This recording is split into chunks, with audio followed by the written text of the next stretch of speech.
welcome everyone. My name is Janet and I'm working through the King James's Bible. Today I am on chapters 32 to 34, so that's what I'm going to cover today.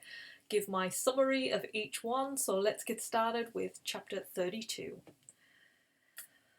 So as we left off yesterday in chapter 31, we saw Jacob and his family all going their separate ways from Laban, and he went his separate way. Remember, they made their covenant that on the mount, that heap they'd made, and then they went their separate ways. So chapter 32 picks up where Jacob is going on his way, and the angels of God meet him.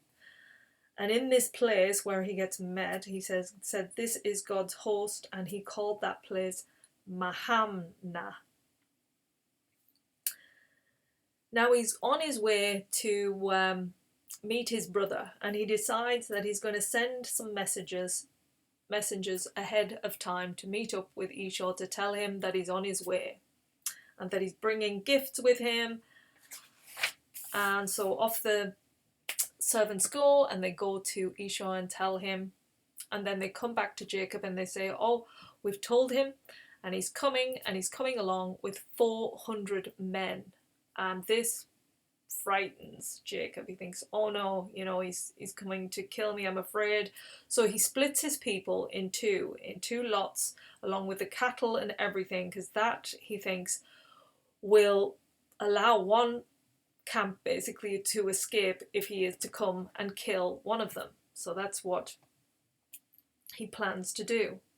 And then he starts praying to the Lord, "Please, Lord, have mercy on me. You sent me this promise, Abraham's promise that you would allow my seed to multiply, and sends this prayer." And he decides then to send ahead of him, everything. So he has them in an order going ahead, and he has one at the front to say to, when he gets to Esau, that "I am here, I bring gifts, and behind me is all these gifts, and your brother Jacob is behind these. These are an offering to you," like almost like a peace offering, that he's coming with love, he's coming with gifts. And so he's sending this on. He sends his wives on, his children's on, and he gets sort of left behind at the back. And as he's on his own, he suddenly ends up in a fight with this guy. This guy shows up and he ends a fight, and it's showing you him fighting right throughout the night until daybreak. And this guy is just like, can't believe that he's still fighting him after all this time. And out of this, he then touches his hip, and he just knocks Jacob's socket out totally. And so Jacob's like, how on earth? And then he realizes, this guy is God, because how on earth could he do that otherwise? And so he then starts wrestling even more because he wants him to bless him. It's like, and he said, the guy says to Jacob, "What's your name?" And he said, "My name's Jacob." And he says, "Well, I'm going to change your name to Israel, because you have wrestled with me all night, and you've wrestled with all these people." And Jacob asks, "Well, what's your name?" And he doesn't answer, because obviously God's not going to give a name. It's like, you shouldn't be asking really a name. And then what happens is he blesses him, this guy, and then leaves. And Jacob is then left to head towards his brother, which is what he was going to do.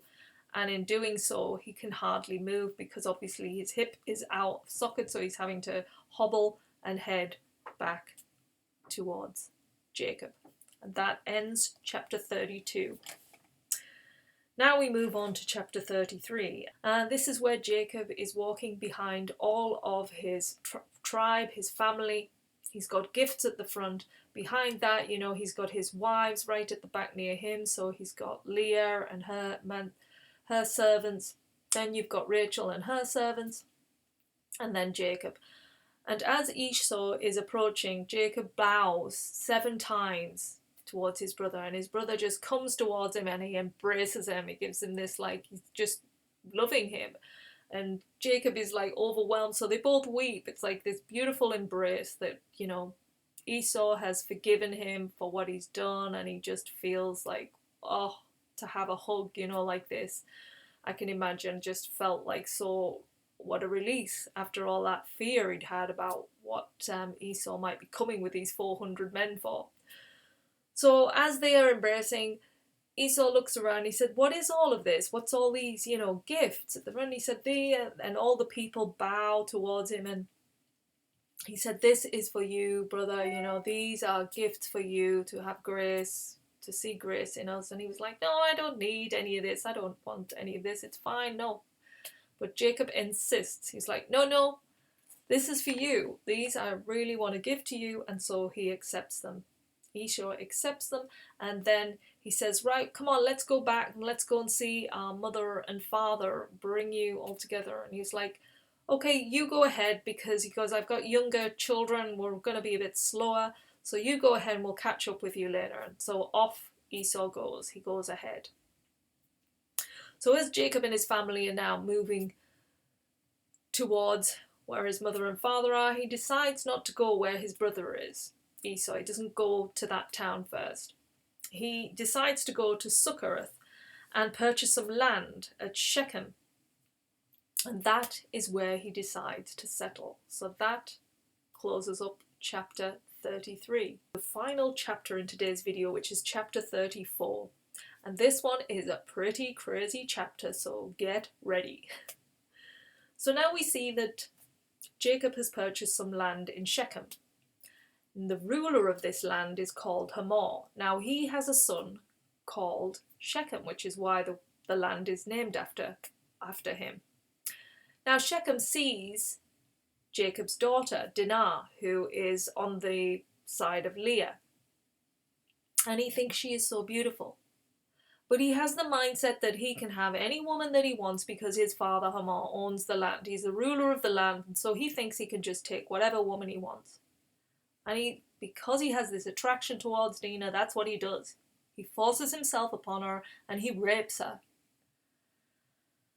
Now, after this happens, he is guilty. He feels guilty for what he's done because he obviously sees more in Dinah and he wants to put things right. So he goes to his father Hamor and he asks if he can marry, if he will ask him if he can marry Dinah. So his father Hamor goes towards Jacob to ask if he can marry. Now, Dinah's brothers find out about all this. They find out what's happened. They find out that he has raped their sister and that he is trying to go towards their father to ask for marriage. And they are angry and they're shocked at what's gone on. So they go towards Shechem and he says to them, "Look, you can have whatever you want. You can have, like, you can take whatever you want from the land, from, you know, whatever woman you want. That's yours. Please, I just want to marry your Dinah. I love her. That's all I want. You can have whatever you want, just ask." And so the brothers have a think about, they contemplate and they come up with this evil plan. And they say, "Okay, this is what we want. We want every male in your town to get circumcised. Then you can marry Dinah." And he's like, "Done." Without really thinking about the consequences, Shechem just says, "Yep, done," because he just wants to marry Dinah. And so he tells the people this is what he has requested that they do. And the people reluctantly, they don't really want to do this, but because his father is the ruler of the land, they decide, okay, we'll do it. You know, we're going to have to. So in 3 days, they do. All the guys, all the young, all get circumcised. And they get knives themselves and they circumcise each other. Now, this is a pretty painful procedure. And in this time frame, they are all in pain. They're suffering. They're in recovery. So as they're in this really painful place, they can hardly, they're in pain. They can hardly move and they're having to recover. The two brothers, two of Jacob's, Dinah's brothers, Simeon and Levi, evilly decide to go into the camp while they are all in this awful place, and cut the throats of every man there, and every one that was circumcised there. They killed them all, because they can't defend themselves. They just can't. They're in such pain. And then when the other brothers find out about this is the next, like, crazy thing. Instead of, like, saying, you are responsible, we're going to take you to Jacob, you know, we'll get whatever for what you've done, they then go back to the town, they steal all of their possessions, and the women, and the girls, take them all. And then Jacob finds out, it's like, and he screams at them, and he's like, what have you done? You've brought sin on our house. You know, the townships around are going to find out about this, and when they find out about it, they are going to come and they're going to want to kill us. And the brothers just like, well, you know, whatever, you know, they shouldn't have done it then. He shouldn't have raped our sister, you know, and this wouldn't have happened, kind of thing. And he's just like, he's just so angry, you know, that what his sons have done and what they have created. He screams, but they just laugh it off. And that's where this chapter ends. They just don't care. So now we finish our 3 chapters, and they were pretty, you know, the last one, very heavy chapter to cover, you know, and how Jacob is going to overcome this is our next journey onwards.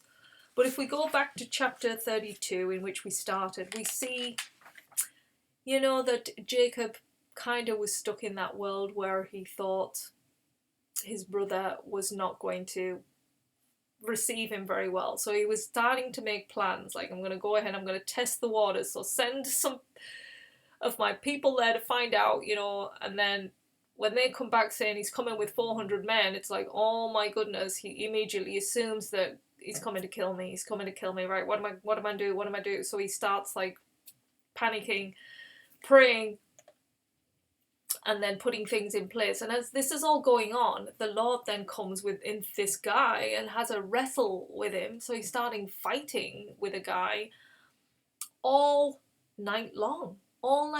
It's like this complete wrestle. And maybe is like the shadow of Yeshua. You know, it's kind of like, that's what Yeshua wanted to do, and the Lord's doing that with him. He needs to get to this place where he wrestles with him all night, and he's sort of like, because he's gone so far, it's like he manages to, the guy sort of like, well, God in this guy is sort of like, wow, he's managed to keep going all of this time, so in order to get this to stop, I'm just going to press his hip, knock it out of joint. That is what we want, just some kind of like, to remind you, in a way, that's what it seems to me. I don't know if this is the case. This is just what I'm kind of taking from the story.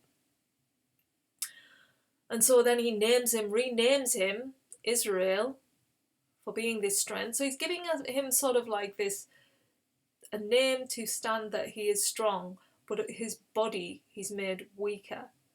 So it's like he has to use his mind more than his body.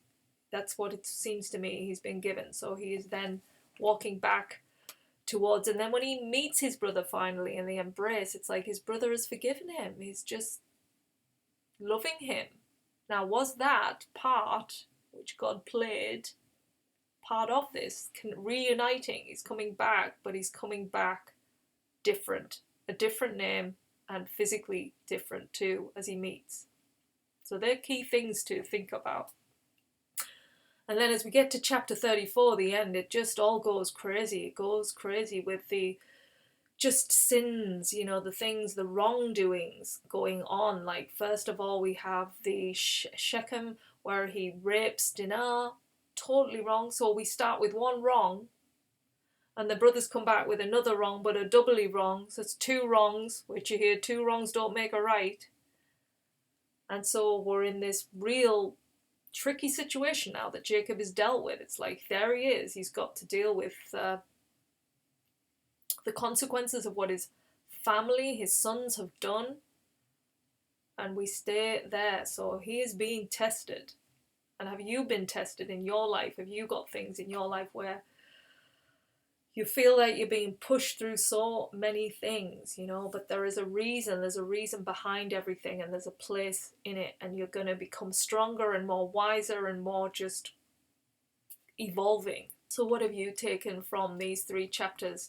Has it helped you in some way look at your life differently? What can you gain in understanding to move forward in your own life, in your own journey? Because I think these chapters, that's what they do. They help us all grow. So there we go. I'll leave you with those for today, and we'll be back tomorrow for some more chapters within the King James Bible. See you soon. Take care. Bye.